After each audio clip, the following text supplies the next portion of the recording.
What's up with y'all? This is Coda. This is CBK Reviews back with another video. So, so this nice video is about Anaconda.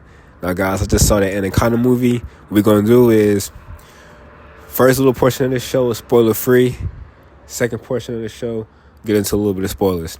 All right, before the spoiler free section for the show, this movie was great, y'all.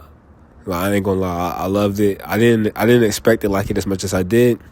I didn't have super high expectations for this movie. Honestly, I didn't really know what to expect because I saw they were going a comedy route, and the other two Anaconda movies, like the one with Ice Cube and then the second one with Morris Chestnut, those two Anaconda movies were more on a serious tip. So I was interested to see what it was going to do with the comedy aspect of it.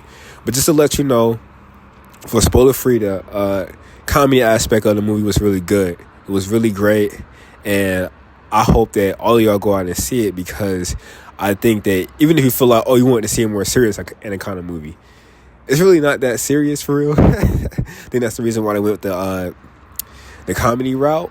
But if you go see it, I feel like you will really enjoy the comedy route. The acting is pretty great. Obviously, you got Paul Rudd, you got Jack Black, you got Danny Newton, and no, not gonna lie, I forgot the fourth guy, but it's all good.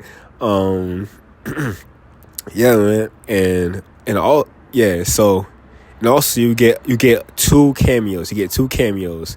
One is in the movie, and one is like in a post credit scene. You get two cameos. I'm not gonna tell you. I'm gonna tell you who they are. It's a spoiler free section, but yeah, CGI is fine. Like, CGI is great for like an Anaconda movie. The cinematography is great. Music is great. The music is fine.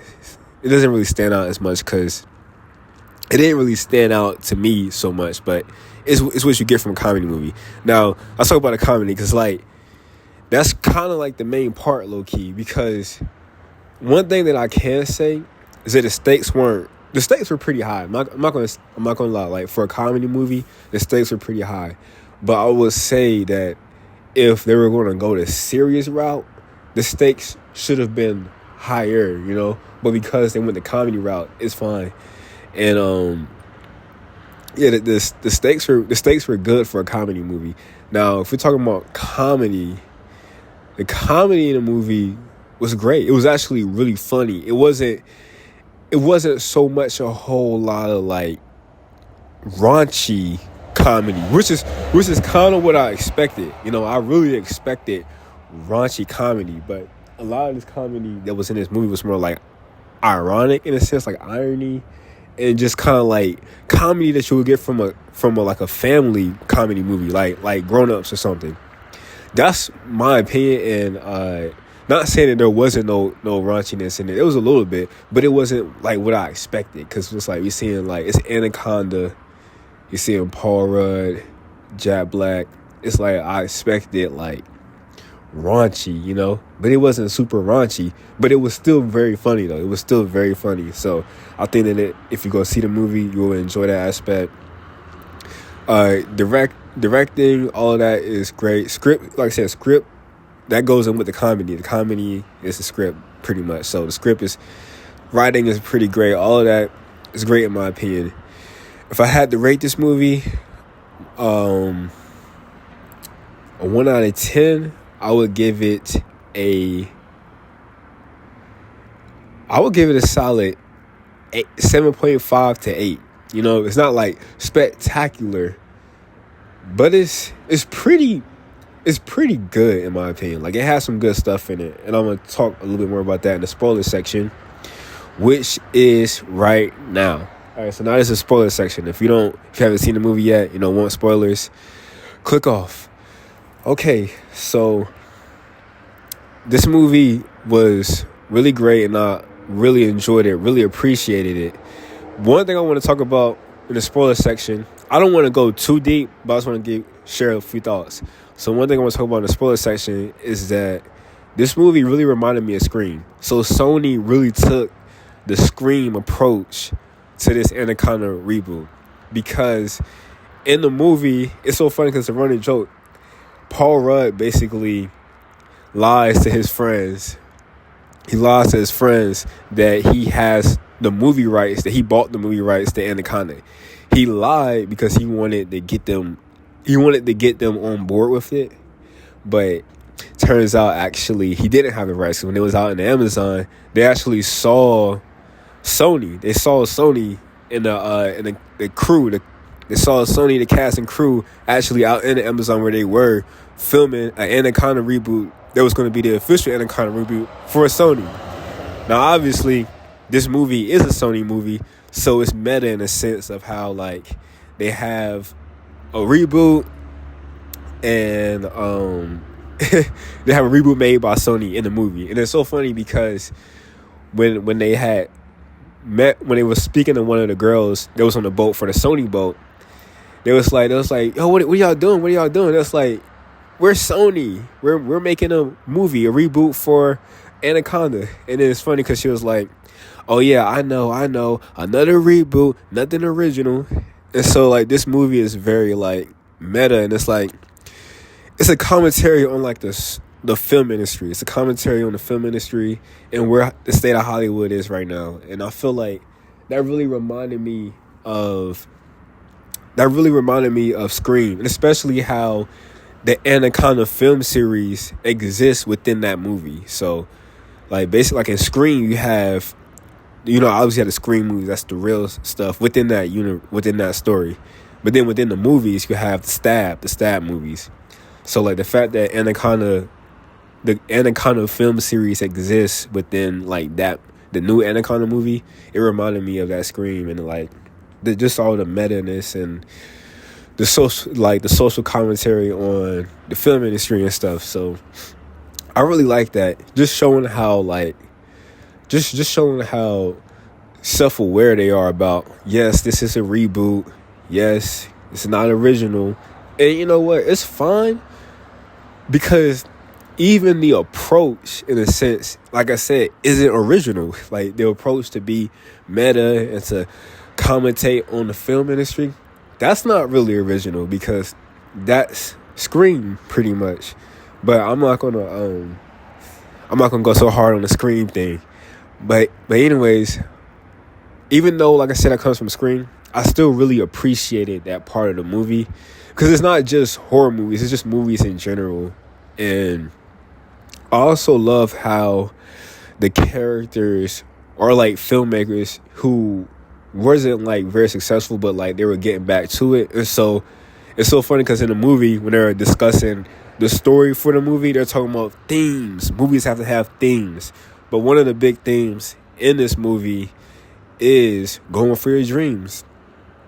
Like at the end of the movie, when they had finished wrapping filming and they had showed their Anaconda movie off to the film festival, they said that the theme was, they said that the metaphor is that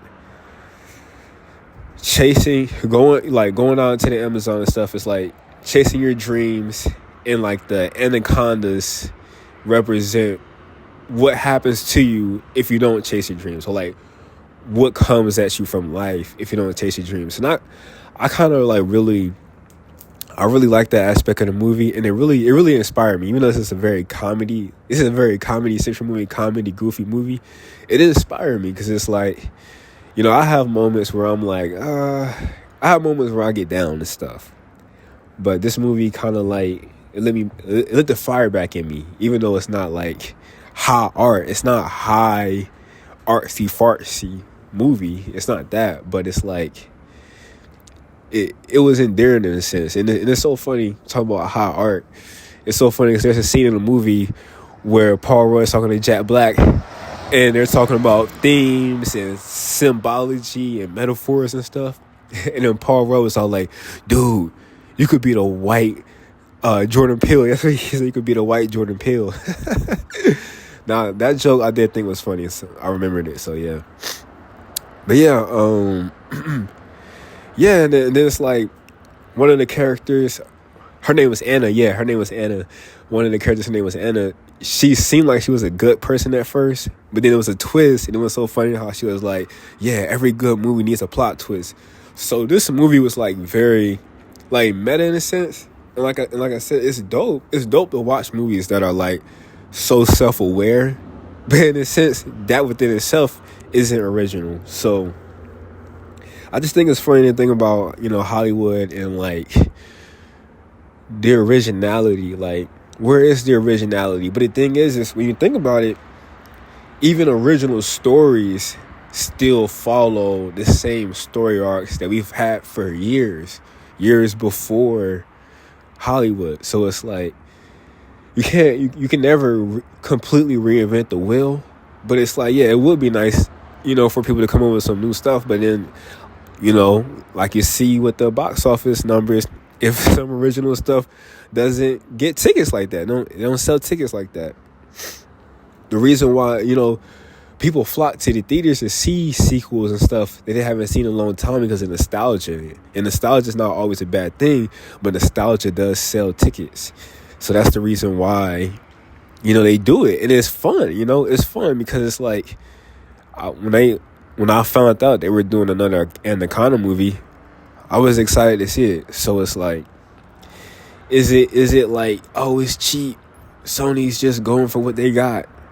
Hey, it's business. You got to. Because at the end of the day, it's like, you can make a great movie, but if that movie doesn't make any money, you can't keep doing that, You just can't. Because the art will never, like, in the movie industry, especially if you really want there to be high quality, the art can never be separated. It can never be separated from the business because it takes money to make movies. You gotta pay the actors, you gotta pay the visual effects artists. If not, you stuck with AI slot. You stuck with AI slot, or you just stuck with very low budget, low effort. What they like to say now, low effort movies, and no one really wants that. And so it's like, I find the whole commentary on it interesting. I really understand it though. Like, I really understand like the sequels and reboots. And I have more issue with the reboots not reboots. I'm gonna say remakes. Yeah, remakes. Because a long-awaited sequel is a reboot in a sense. That is a reboot.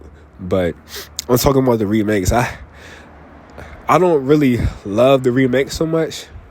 But outside of that, sequels and reboots, like just sequels are like long-awaited sequels to reboot. Those I don't have as much of an issue with because it gives you something to be excited for. Now I can get excited for an original movie if I know the synopsis and the premise around it sounds very interesting. But the premise and the synopsis has to grab me.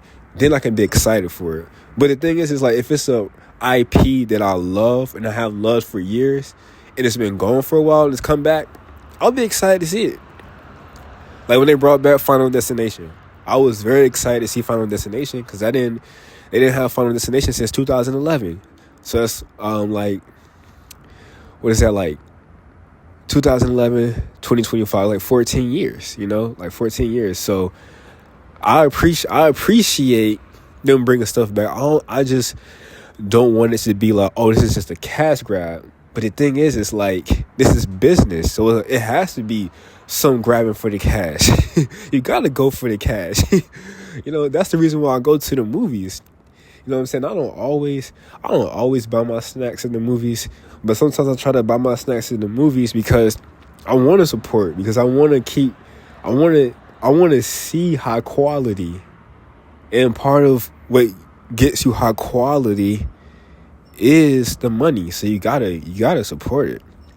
You gotta support it. They got all these things out now, like, yeah, I can go on this site and then go on that site, and it's like, yeah, it's cool, but why are we going on sites? Like, why can't we just go to the theaters and have a good theater experience?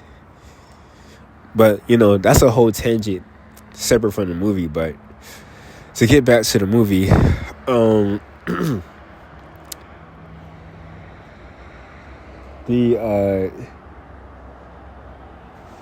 get back to the movie,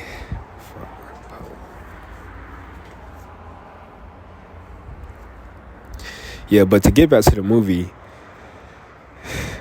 the cameos in the movie, obviously, I didn't want to spoil it at first, but obviously it was J-Lo and Ice Cube. For the post-credit scene, it was J-Lo.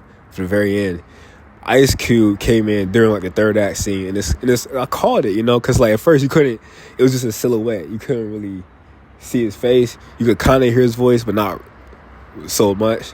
But so I just knew, I was like, that's got to be Ice Cube. And Ice Cube came in. That was a great little scene. Yeah, it was, the third act was like really dope too.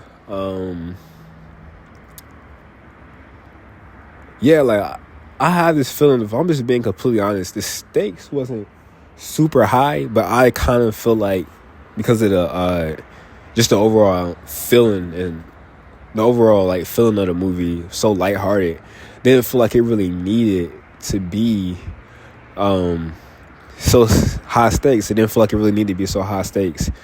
So I just